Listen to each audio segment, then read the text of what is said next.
Breaking News, media suara demokrasi, mengungkap fakta dan keadilan.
وسبحان الله بكرة وأصيلا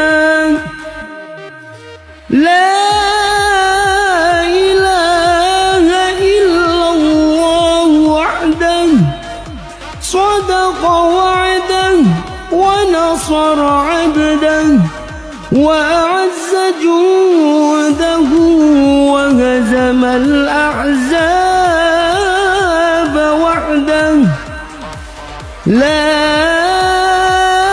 إله إلا الله ولا نعبد إلا إياه مخلصين له الدين ولو كره الكافرون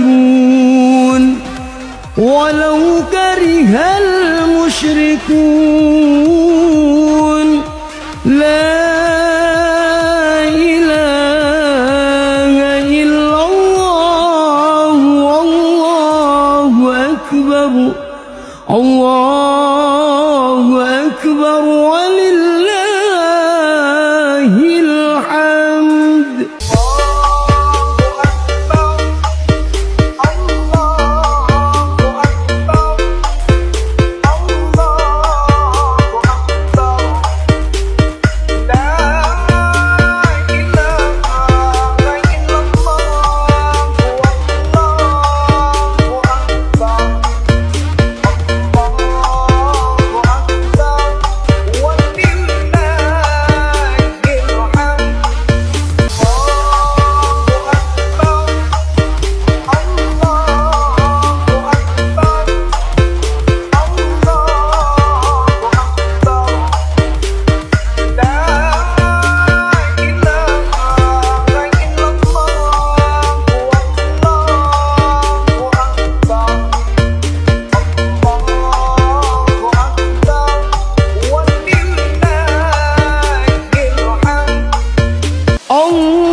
وسبحان الله بكرة وأصيلا لا إله إلا الله وحده صدق وعده ونصر عبده وأعز جنده وهزم الأحزاب وحده لا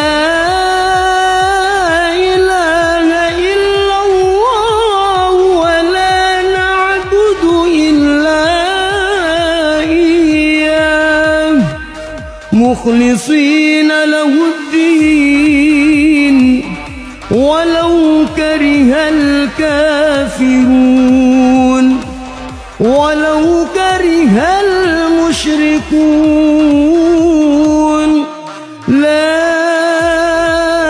إله إلا الله والله أكبر الله أكبر ولله الحمد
وسبحان الله بكرة وأصيلا لا إله إلا الله وحده صدق وعده ونصر عبده وأعز جنده وهزم الأحزاب وحده لا إله إلا الله ولا نعبد إلا إياه مخلصين له الدين ولو كره الكافرون ولو كره المشركون لا إله إلا الله والله أكبر الله أكبر ولله الحمد.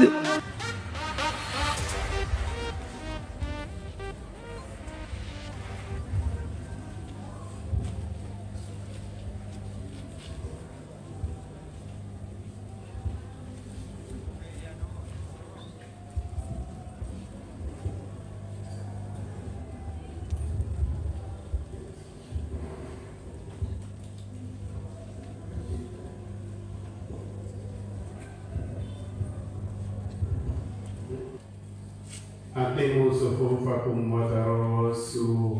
Mohon barisan yang di depan diisi dulu, dirapatkan dan diluruskan agar kita mendapatkan keutamaan sholat berjamaah. Yang di teras untuk maju dulu bapak-bapak. Yang di teras maju dulu, yang di teras sekolah. Mari kami tunggu. Di depan dulu diisi. Di belakangnya masuk ke depan. Ya, di depan diisi dulu.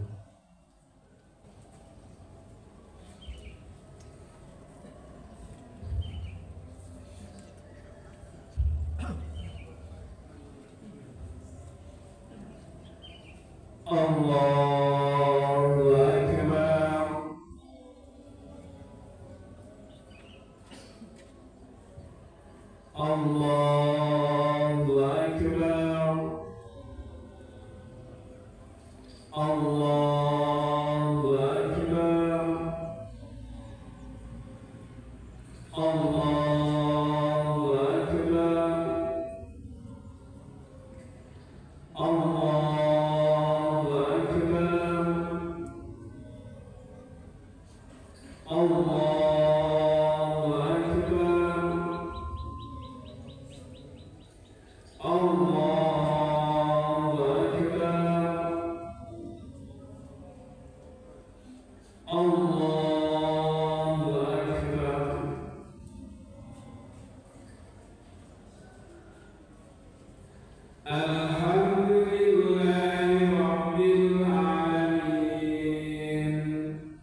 Assalamualaikum warahmatullahi wabarakatuh.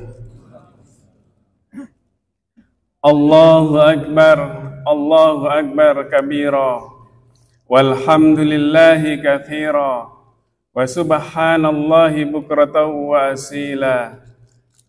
La ilaha illallah wallahu akbar walillahil hamd.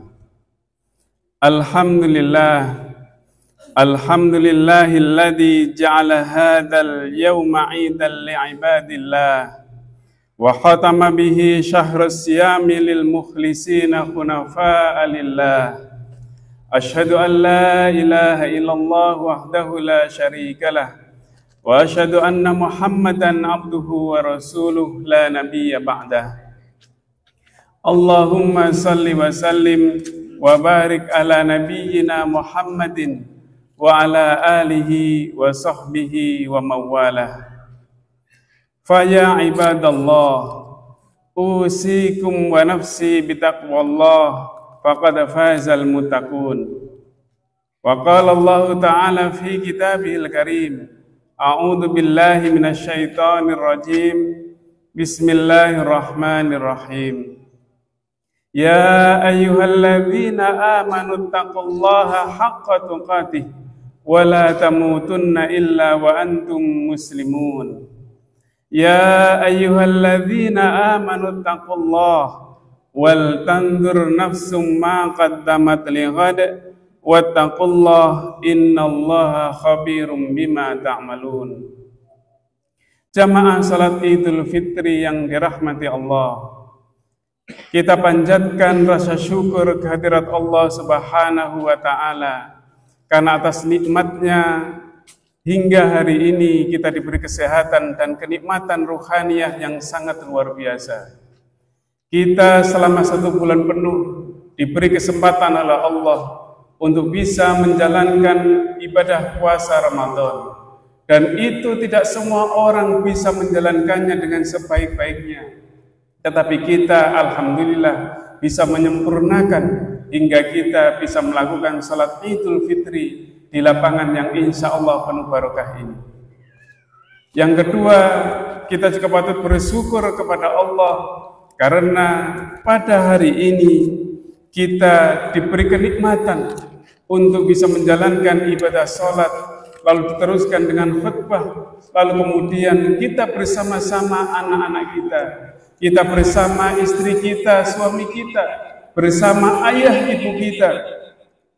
Dan semua ini menjadi kenikmatan, kebahagiaan bagi kita karena kita bisa berkumpul, bisa bercengkrama dan melakukan ibadah bersama-sama di lapangan ini. Tentu saja ada di antara kita yang mungkin tidak bisa menjalankan seperti kita, tidak bisa bersama kita di sini. Mungkin ada yang sedang sakit di rumah sakit, ada yang terbaring di rumah, tidak bisa datang ke lapangan ini.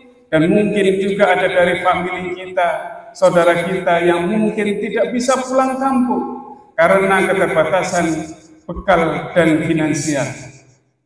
Kita juga mungkin patut bersyukur, dan kita wajib bersyukur karena pada kali ini kita masih diberi kesempatan untuk menjalankan ibadah puasa dan sampai menuntaskannya. Orang mengatakan kita mendapatkan kemenangan, tetapi sesungguhnya kemenangan itu masih belum kita raih karena masih ada ujian yang harus kita lakukan setelah 1 Syawal ini. Allahu Akbar, Allahu Akbar, walillahil hamd. Pada hari ini saya ingin mengawali khutbah ini dengan menceritakan dari seorang pelukis. Pelukis ini suatu saat ditinggal oleh ibunya. Pelukis ini kemudian beberapa hari kemudian dia merindukan ibunya, lalu kemudian dia berusaha untuk melukiskan wajah ibunya itu. Tapi selama beberapa hari sampai beberapa minggu sang pelukis ini tidak bisa melukiskan wajah ibunya. Maka pada suatu malam saat dia tidur, ibunya datang dalam mimpinya lalu mengatakan kepada anaknya, "Wahai anakku, sesungguhnya yang engkau rindukan bukanlah aku, tetapi yang engkau rindukan adalah yang menciptakan aku, yang menciptakan ibumu ini," katanya ibu itu. Maka sesungguhnya apa yang dialami seorang sang pelukis itu sesungguhnya sama seperti yang kita lakukan pada saat ini. Begitu banyak orang pulang kampung, begitu banyak orang mudik ke kampung halamannya. Mereka datangi ayah ibunya, mereka datangi majidiknya, mereka datangi kakek neneknya, bahkan kita datangi mereka yang sudah meninggal. Kita doakan di kuburnya, di makamnya. Maka semua itu merupakan bagian dari kerinduan seseorang kepada keluarganya, kepada orang tuanya, dan juga kepada kampung halamannya. Maka apa yang sesungguhnya terjadi ketika kita melakukan mudik pulang kampung itu sesungguhnya adalah seseorang sesungguhnya merindukan kepada sebuah kampung halaman yang sejati. Allah memberikan pelajaran kepada kita semua dengan mudik itu. Allah memberikan pelajaran dengan kampung halaman kita, bahwa seseorang suatu saat pasti akan diingatkan dengan asal muasalnya. Seseorang akan diingatkan dari mana ia datangnya, dan seseorang dibuat untuk rindu kepada kampung halamannya yang sesungguhnya. Allahu Akbar, walillahil hamd. Jamaah salat Id yang dirahmati Allah, mengingat dengan kampung halaman itu, seorang ulama Ibnu Rajab Al-Hambali dalam kitabnya Jami'ul Ulum wal Hikam menceritakan seorang sahabat Nabi bernama Abu Hurairah radhiyallahu anhu. Abu Hurairah radhiyallahu anhu ketika di ujung ajalnya, dia terbaring di dalam kamarnya, lalu kemudian dia menangis.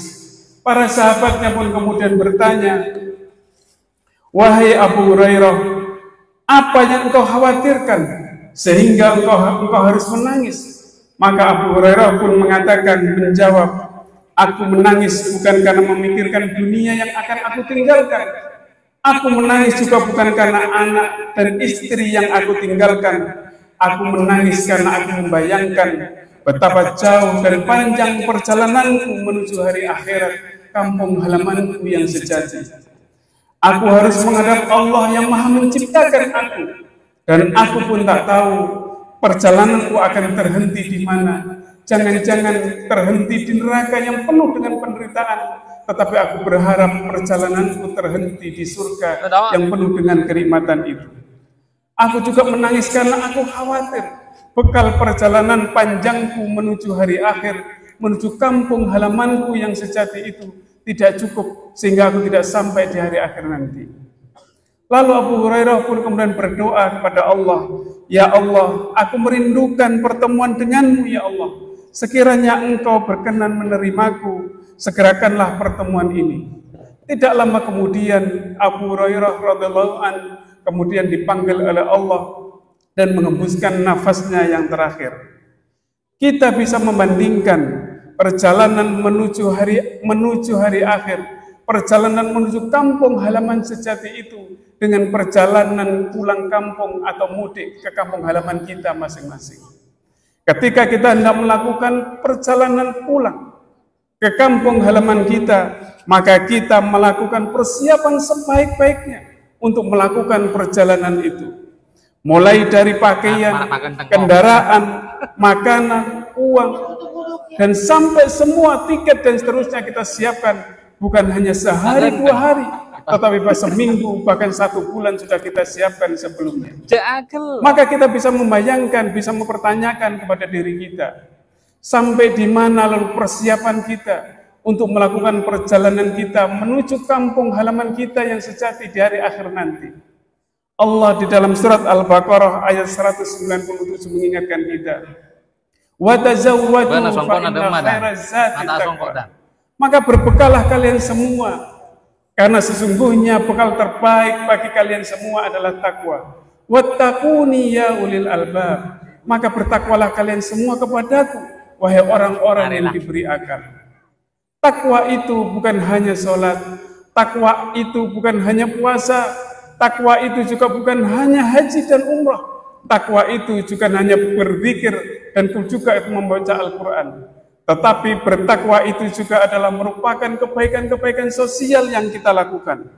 Bertakwa itu memuliakan tamu, bertakwa itu menghormati tetangga, bertakwa itu berbagi kebaikan, berbagi kebahagiaan. Bertakwa itu juga tersenyum kepada orang lain, dan bertakwa itu pun menjaga lisannya, tidak memfitnah, tidak menghibah orang lain. Maka ini semua diajarkan oleh Allah di dalam ketika kita melakukan puasa Ramadan. Dan itulah sesungguhnya takwa yang akan dibangun dari kita, sehingga kita diharapkan ketika masuk 1 Syawal kita sudah menjadi orang-orang yang bersih hatinya, bersih pikirannya, dan bersih dosa-dosanya. Allahu Akbar, Allahu Akbar, Allahu Akbar, walillahil hamd. Allah sering mengingatkan kepada kita melalui mubalik, melalui para da'i, melalui penceramah, melalui khatib. Tetapi manusia sering melalaikan. Ketika ia mendapatkan kenikmatan, maka kemudian dia lalai dan lupa kepada Allah. Ketika sudah mulai mendapatkan kesusahan, kesedihan, ketidaknyamanan, maka ia kemudian ingat kembali. Maka Ali bin Abi Thalib karramallahu wajhah pernah mengatakan, "An-nasu niyamun fa idza matu intabahu." Manusia itu hidupnya dalam keadaan tidur. Manusia itu hidupnya dalam keadaan lalai. Fa idza matu intabahu. Baru ketika setelah dia dimasukkan ke liang lahatnya, baru dia kemudian tahu dan sadar bahwa inilah sesungguhnya hidup yang sesungguhnya. Allahu Akbar walillahil hamd. Jamaah salat Idul Fitri yang dirahmati Allah. Seorang syekh bernama Zainuddin Al-Malibari pernah menulis dalam bukunya Irsyadul Ibad ila Sabilir Rasyad. Dia menceritakan seorang Nabi Yakub. Nabi Yakub itu biasa bercengkrama dengan malaikat maut, dengan malaikat Israel. Maka suatu saat Nabi Yakub berpesan, "Wahai Israel, jika nanti engkau mendapat tugas dari Allah untuk menyabut nyawaku, maka beritahukan dulu kepadaku, kirim utusan kepadaku, agar aku bisa mempersiapkan diri dengan sebaik-baiknya." Maka malaikat Israel mengatakan, "Baiklah, akan aku lakukan itu." Maka setelah itu lama kemudian sang malaikat pencabut nyawa itu tidak pernah datang lagi kepada Nabi Yakub alaihissalam. Maka pada suatu saat kemudian sang malaikat Israel ini datang kepada Nabi Yakub. "Apa yang akan kamu lakukan di sini? Apakah kamu bersilaturahmi biasa atau akan melakukan tugasmu?" Maka malaikat Israel mengatakan, "Hari ini aku ditugaskan oleh Allah untuk mencabut nyawamu, wahai Nabiullah Yakub alaihissalam." Maka Nabi Yakub kemudian setengah protes, "Mengapa engkau tidak mengutus atau tidak mengirim pesan kepadaku bahwa engkau akan menyabut nyawaku?" Maka kemudian malaikat Israel mengatakan, "Sesungguhnya aku telah lama sekali mengirimkan beberapa utusan. Bukan hanya satu utusan, tetapi 3 utusan yang aku pesankan untuk menyampaikan pesan kepadamu." Pesannya apa waktu itu? Maka malaikat Israel mengatakan, "Pesan yang pertama yang aku kirimkan kepadamu adalah bahwa dulu rambutmu yang begitu hitam, maka sekarang sudah mulai memutih. Itulah pesanku pertama kepadamu. Lalu pesan yang kedua adalah dulu badanmu sehat kuat, maka sekarang sudah mulai melemah. Itu pesan yang kedua. Dan pesan yang ketiga adalah dulu punggungmu tegak, sogok parjuge, maka sekarang punggungmu mulai membungkuk. Dan 3 pesan inilah yang sering aku sampaikan," katanya malaikat Israel, "kepada seluruh manusia sebelum aku melaksanakan tugasku untuk menyabut nyawa seseorang. Kullu nafsin dha'iqatul maut, tsumma ilaina turja'un." Setiap makhluk Allah itu pasti akan mendapatkan ajalnya, pasti akan menemui ajalnya dan akan berakhir dan akan mati. Tsumma ilaina turja'un, maka semuanya akan kembali kepadaku, kata Allah. Kullu nafsin dha'iqatul maut. Inilah pelajaran bagi kita bahwa semua yang kita lakukan di bumi ini hanyalah nisbi belaka, sementara belaka, karena semua kita akan melakukan perjalanan panjang yang sesungguhnya ketika Allah mencabut nyawa kita. Walikulli ummatin ajal, fa idza jaa ajaluhum la yastakhiruna sa'atan wa la yastaqdimun. Dan setiap umat itu ada ajalnya, ada ujung hidupnya. Fa idza jaa ajaluhum, maka apabila mereka diambil telah sampai pada ajalnya, la yastakhiruna sa'atan, maka dia tidak akan bisa memperlambat sedikit pun, meskipun dia tahu bahwa dia akan meninggal dunia. Wala yastaqdimun, dan mereka juga tidak akan bisa memajukan sedikit pun.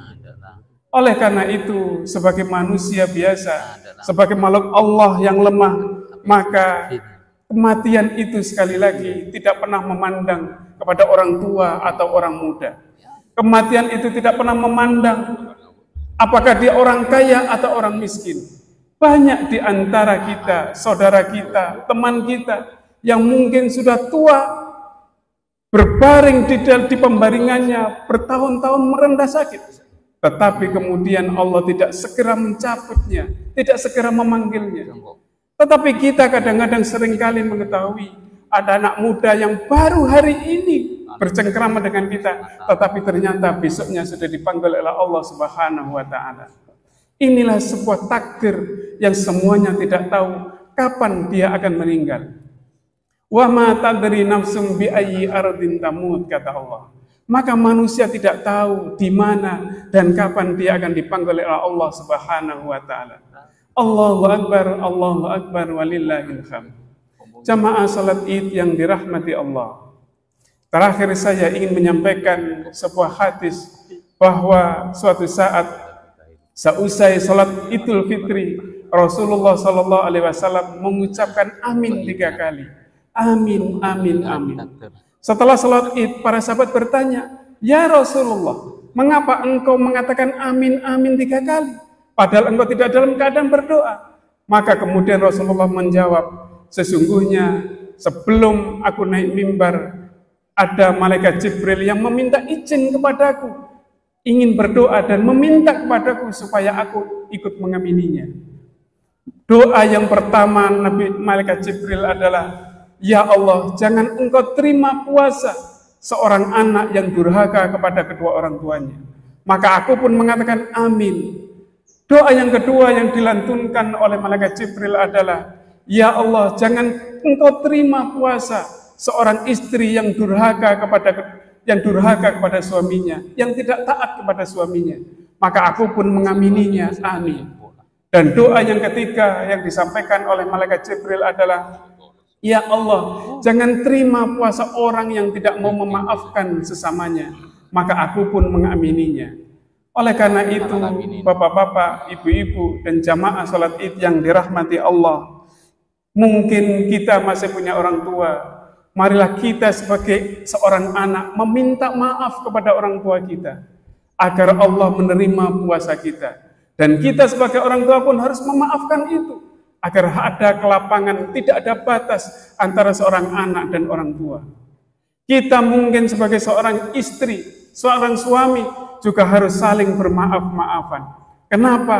Agar hidup kita, keluarga kita, rumah tangga kita diberkahi oleh Allah Subhanahu wa taala.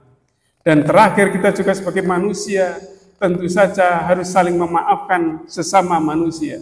Kita maafkan, kita meminta maaf. Meminta maaf itu gampang, tetapi memaafkan itu yang kadang-kadang sulit bagi kita. Tetapi kalau kita tidak mau memaafkan, maka Allah bisa jadi tidak akan menerima puasa kita. Oleh karena itu, kita lapangkan hati kita dan kita memaafkan sesamanya. Allahu Akbar walillahil hamd.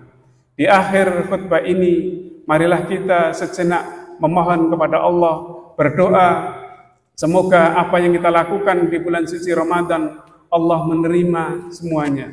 Dan kita juga mendapatkan ampunan dari Allah dan mendapatkan kebahagiaan di dunia dan akhirat. Bismillahirrahmanirrahim. Alhamdulillahi rabbil alamin. Hamdan yuwafi ni'amahu wa yukafi mazidah. Ya Rabbana lakal hamdu kama yanbaghi li jalali wajhikal karimi wa adhimi sultanik. Allahumma salli wa sallim wa barik ala nabiyyina Muhammadin wa ala alihi wa sahbihi ajma'in. Allahumma ufir lil muslimina wal muslimat wal mu'minina wal mu'minat al ahya'i minhum wal amwat innaka sami'un qaribun mujibud da'wat wa ya qadiyal hajat. Rabbana ufir lana dhunubana wa liwalidayna warhamhuma kama rabbayana shighara. Ya Allah, ya Tuhan kami sering berbicara kasar kepada kedua orang tua kami, ya Allah. Kami juga sering berlaku kasar kepada mereka, ya Allah.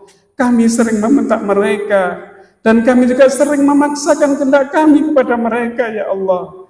Ya Allah, ampunilah kedua orang tua kami. Ampunilah mereka, ya Allah. Sayangilah mereka sebagaimana mereka menyayangi kami sejak kecil. Ya Allah, ya Ghafur, ya Afu. Kami sebagai seorang suami juga sering menyakiti istri kami, ya Allah. Kami sering meremehkan pekerjaan mereka.